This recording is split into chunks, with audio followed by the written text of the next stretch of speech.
Bonjour messieurs, bonjour mesdames, bonjour chers internautes. Aujourd'hui, nous lançons, n'est-ce pas, notre première émission sur l'œil du professionnel. L'objectif de cette émission est de décrypter avec vous certaines nouvelles, n'est-ce pas, que nous percevons presque au quotidien concernant l'immigration canadienne. La dernière grande nouvelle qui a été annoncée concernait la gratuité ou bien la suppression, n'est-ce pas, des frais supplémentaires qui sont généralement taxés aux étudiants étrangers qui viennent étudier dans la province du Québec au Canada. Alors, l'œil du professionnel, cette émission que nous lançons à Ans3 Immigration, a pour but, n'est-ce pas, en quelques 5 minutes, de vous présenter, n'est-ce pas, l'envers du décor de la réalité de ce genre d'annonce.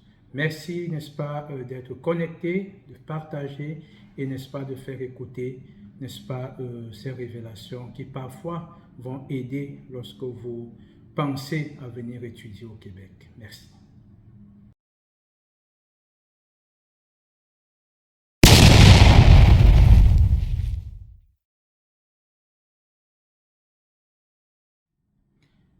Il faut donc comprendre qu'à Ans3 Immigration, nous chercherons toujours à vous dire ce qu'on ne vous dit pas, ce qui n'est pas connu du public. Nous chercherons toujours à connaître l'esprit, n'est-ce pas, de ce qui est derrière ces annonces. Concernant les étudiants étrangers au Québec, il faut comprendre que, effectivement, l'éducation est de la compétence exclusive, n'est-ce pas, des provinces au Canada et donc du Québec. Mais l'immigration est une compétence partagée entre les provinces et le gouvernement fédéral. Alors, dans ce contexte, les permis d'études resteront toujours, n'est-ce pas, l'exclusivité du gouvernement fédéral.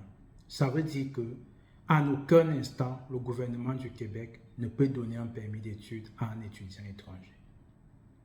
Pour avoir un permis d'études, vous devez faire la preuve que vous retournerez dans votre pays au terme de votre séjour. Pourquoi? L'une des raisons est parce qu'il y a des perspectives d'emploi qui sont bonnes. Or, l'annonce du Québec vise à promouvoir pour des postes de travail au terme des études, n'est-ce pas, ce qui concerne les étudiants étrangers, dans des filières qui sont ciblées.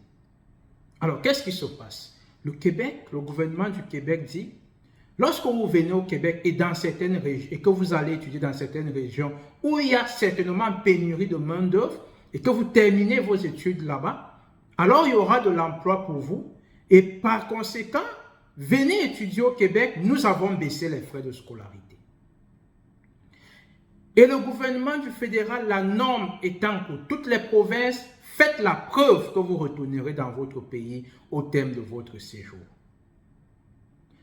L'annonce du Québec a eu pour effet, dans des groupes, dans des pages, partout sur les réseaux sociaux, une certaine effervescence. Des personnes qui disaient « Ah, merci, vraiment, enfin, nous allons pouvoir étudier. » Mais non, ce n'est pas ça.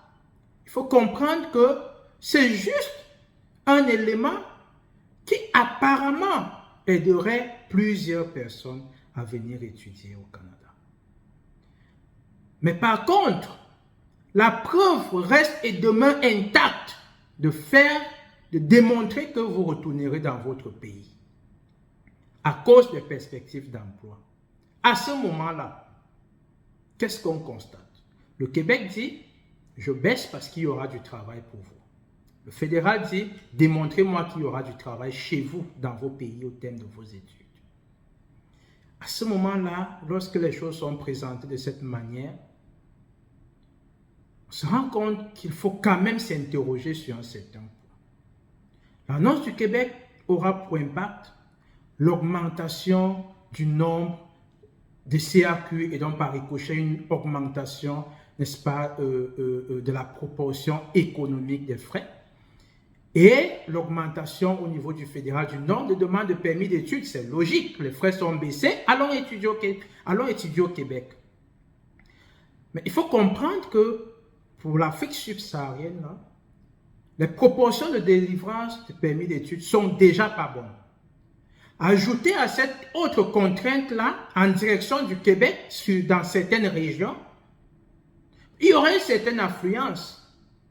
Mais c'est tout trahi parce que cette affluence est due à une certaine immigration. Parce que là, le gouvernement fédéral sait déjà que vous venez pour immigrer. Parce que vous visez des provinces où on vous a promis du travail à terme. Or, selon l'article R216 du règlement sur l'immigration, vous devez faire la preuve que vous retournerez dans votre pays. Parmi les motifs, c'est compte tenu de vos perspectives d'emploi. Et c'est appliqué pour toutes les provinces du Canada. Et la règle ne va pas changer.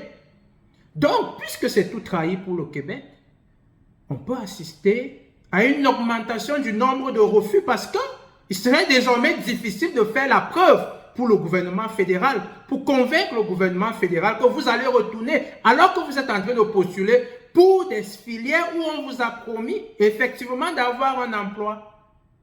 Vous comprenez?